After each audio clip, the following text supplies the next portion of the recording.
안녕하세요, 박영식입니다. 오늘 오전에 라이브도 하고 그 중간에 영상도 짧게 하나 올렸고, 그러고 나서 갑자기 생각이 난 게 뭔가 좀 연장해서 이야기하고 싶은 주제가 있었는데, 그거에 대해서 더 이어가지 못했던 것 같아서요. 라이브에서는 다른 얘기는 아니고요. 그 언론의 수준이나 그리고 제가 대한민국 언론을 바라보고 있는 어떤 저의 관점과 시각을 아까 공유를 해드리다가 이번에 분야는 좀 다르지만 민주당이라는 정당의 전당대회를 통해서 실제 주권이 누구에게 있고 정당의 주인은 당원이다, 이런 얘기를 많이 하지만 어떤 후보들에 대한 선출 과정, 당대표 선출 과정, 최고위원 선출 과정, 당직자들 포함해서요, 결국 당의 주인은 당원이고 그 당원들의 의사결정이 얼마나 중요하게 직접적으로 반영되는지 이번에 고스란히 드러난 거잖아요.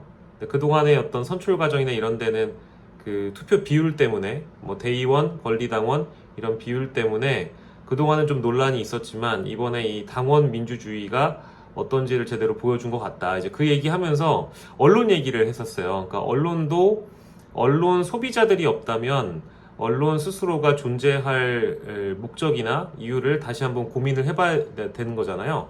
근데 가만 보면 요즘 대한민국 언론들은 주로 일방적으로 자신들이 기사 생산을 하고 영상을 제공하고 그거에 대한 피드백 자체를 겸허하게 받아들이지 않거나, 설령 어떤 지적이나 평가, 피드백이 있다고 하면 그것에 대해서 겸허하게 받아들이기보다는 그냥 일방적으로 무시해버리고, 우리가 취재한 내용에 따르면 이게 바로 사실이야, 이게 진실이야, 자 알아서 처먹어, 반박하는 니네들이 잘못된 거야, 이런 인식을 좀 갖고 있었다는 생각이 들어요. 그리고 기존에 우리가 지상파 시대, 또 신문이 굉장히 어떤 언론으로서의 기능을 전반적으로 독점하던 시대를 넘어서 방송이 생기고, 그 방송도 지상파에서 또 케이블이 생기고, 케이블에서 인터넷 TV가 생기고, 이제는 OTT나 유튜브가 생기면서 어떤 언론의 역할이라는 거를 물론 포털도 하나의 언론 역할을 한다는 분들도, 그런 평가를 하는 분들도 있습니다만, 제가 바라보기에는 각자가 어떠한 플랫폼에 어떤 언론을 선택할 것인지, 이 선택관이 너무 많이 넓어진 상황에서 결국 기사를 제공하고 컨텐츠를 제공하는 쪽에서는 이 쌍방향 소통 시대를 무시하거나 플랫폼이라는 시대적 변화를 받아들이지 않으면 더 이상은 존재하기가 어려운 시대가 됐다라는 얘기를 아까 제가 오전에 잠깐 하다가 시간이 좀 많이 모자라가지고 줄였다 보니까 좀 연장해서 하고 싶어가지고 이 말씀을 드리는 거거든요. 물론 그 대한민국 언론의 문제가 심각한 건 저도 인지를 하고 있습니다. 저도 그런 문제가 되는 레거시 언론 출신이니까 제가 바라보고 있는 어떠한 사안을 바라보고 있는 시각이 제도권을 벗어나지 않는 경우가 많아요. 그리고 그런 주장들이나 그런 설명을 드렸을 때 여러분들이 좀 불충분하다고 느끼시거나 불만족스러우신 경우들이 왕왕 있어서 거기에 이제 코멘트를 많이 달아주십니다. 영식 씨는 이것도 좀 챙겨보셔야 되고, 이거는 모르셨죠? 이런 속보가 떴어요. 그러니까 제가 실시간 방송을 키면 저보다 훨씬 더 많이 알고 깊게 알고 먼저 아는 구독자분들이 이미 많이 있거든요. 그러니까 그런 분들을 우리가 함께 이 플랫폼을 공유하면서 기사 제공자, 컨텐츠 제공자이기도 하지만 여러분들이 제공해 주시는 컨텐츠를 수용하는, 동시에 수용자로서 내가 이것을 함께 간다, 구독자님들이나 제 영상을 봐주시는 분들과 함께 공유해서 걸어간다라고 생각을 해야 되는데, 대형 유튜브들이나 대형 언론사, 이런 언론사들은 여전히 자신들을 봐주는 사람들, 자신들의 컨텐츠를 소비하는 사람들에 대해서 겸손함이 없는 것 같다는 생각이 좀 들었어요. 물론 대표직을 맡고 있는 사람에 따라서 또 그 언론사가 어떤 문제점을 개선해 나가는 과정에서 아 이제 우리가 이러면 안 되겠다, 독자님들이 귀한 줄 알아야 되겠다 이런 생각도 하겠지만, 제가 지금까지 모니터링을 해보고 겪어본 바 덩치가 크면 클수록 또 조직이 될수록 어떤 자신들의 실수를 인정하거나 자신들이 개선될 점들을 굳이 찾으려고 노력하지 않는 곳이 많은 것 같아요. 그런 사람도 많은 것 같고요. 제가 이제 그걸 보고 느낀 점은 나는 나중에 이렇게 되지 말아야겠다.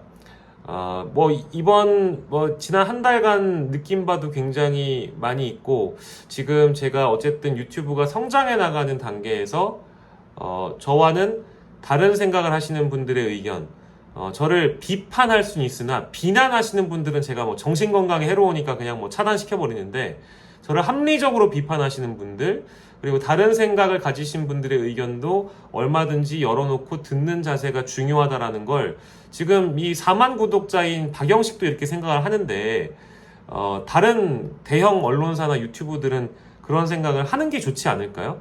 그래야 뭔가 그 보도의 가치를 살리는 어떤 핵심, 본질을 잘 살리는 보도들이, 양질의 보도들이 나올 수 있을 거라고 생각이 들어요. 그러니까 언론사의 책무도 책무이지만 그 언론사가 만드는 컨텐츠나 기사들이 실제 구독자분들이나 이 언론 소비자분들에게 공감될 만한 것들이냐, 전반적으로. 그게 아니면 나는 우리는 언론사니까, 우린 정식으로 등록된 언론사이고 언론사마다 아젠다 세팅을 할 수 있고 실제 프레임을 만들어서 여론을 선도하고 주도할 수 있는 권리도 있는 거니까 라고 생각을 해서, 제가 다수의 국민들이 받아들이는 온도나 그런 정서를 얼마나 이 기존 언론들이, 또 기존 유튜브들이 잘 반영하고 있는지를 보면 또 그렇지는 않은 것 같아요. 그래서 저도 이제 비판적으로 가끔 언론 비평을 하면서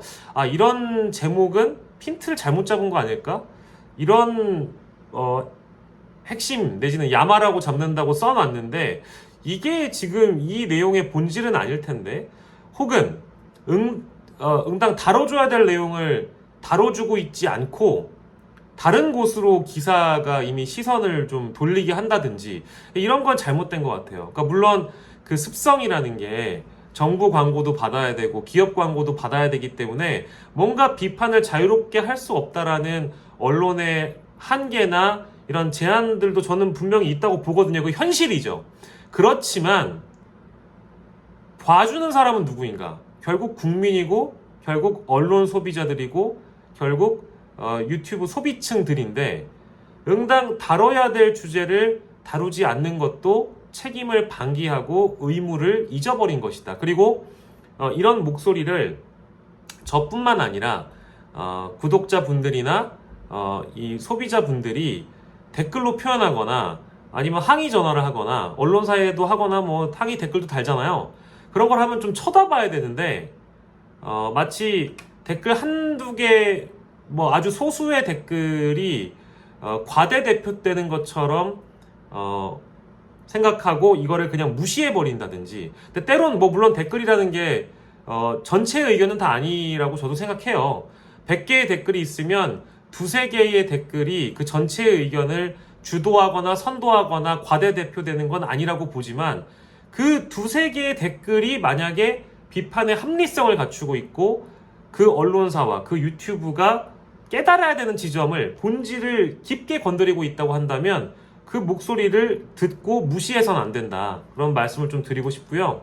제가 이 생각을 왜 여러분들 앞에 또 공유를 드리자면, 저는 항상 사실과 주장을 구분하는 연습을 해왔던 사람이고, 있는 그대로를 일단 소개해드리고 제 해설을 다는 것이 순서라고 생각이 듭니다.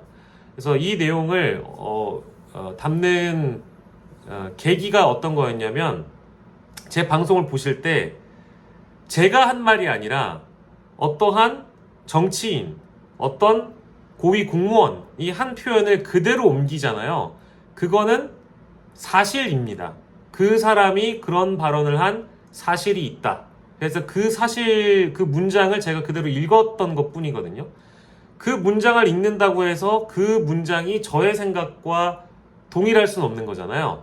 그러니까 저는 A라는 사람이 B라는 주장을 했다.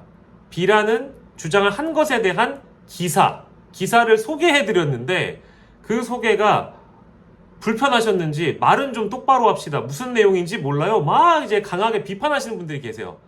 저도 맥락이 뭔지도 알고 앞뒤 관계를 잘 알고 있는데 여러분들의 그 댓글이나 비판 혹은 뭐 어제 타 방송 나가서 또 관련된 논란이 있길래 넘어갔는데 좀 답답해서 그렇습니다. 저는 이런 마음을 갖고 있는 사람이고요. 더 한 걸음 나아가 보자면 기사에 있는 내용을 있는 그대로 옮겨드리고 거기에는 이제 이런 맥락이 있지 않겠냐라고 설명드리는 과정에서 자꾸 오해를 하시는 분들이 계세요. 예. 저희 집 고양이가 야옹했다. 그러면 야옹 그대로를 제가 읽어드린 거잖아요. 그리고 도대체 야옹의 의미는 무엇일까라고 해설조차 하지 않았는데 박영식 너는 왜 기사를 있는 그대로만 보냐? 그 안에 있는 왜 본질과 진실을 왜 외면하냐고 하시는데 그게 아닙니다. 그게 아닙니다. 좀 억울해서 그래요. 그래서 제가 어떤 마음으로 유튜브를 하고 있고 언론을 어떻게 바라보고 있고 현재 대한민국의 이 어떤 이슈가 흘러가는 지형을 어떻게 파악하고 있고 그거를 알려드리는 사람들의 어떤 콘텐츠 제공자로서의 자세가 어떠해야 되는지를 먼저 말씀드리고 그 다음에 제가 제 방송에서 이야기하는 여러 이제 그 기사 내용들이나 기사에서 드러난 사실관계들은 사실관계대로만 일단 봐주셨으면 좋겠어요. A와 B라는 사람의 주장이 대립하고 있다고 하면 이 주장을 한 것 자체로 사실인데 그 안에 이 사람이 이 주장을 하는 진실은 뭐냐? 그건 해설이죠. 그 진실을 저희가 같이 찾아가는 거니까 그거에 대해서 왜 사실만 소개하고 진실은 얘기하지 않냐 이렇게 오해하시면 안 되고요. 이 사실을 그대로 제가 읽었다고 해서 그 주장에 제가 동의하는 것도 아닙니다. 동의하는 것도 아니에요.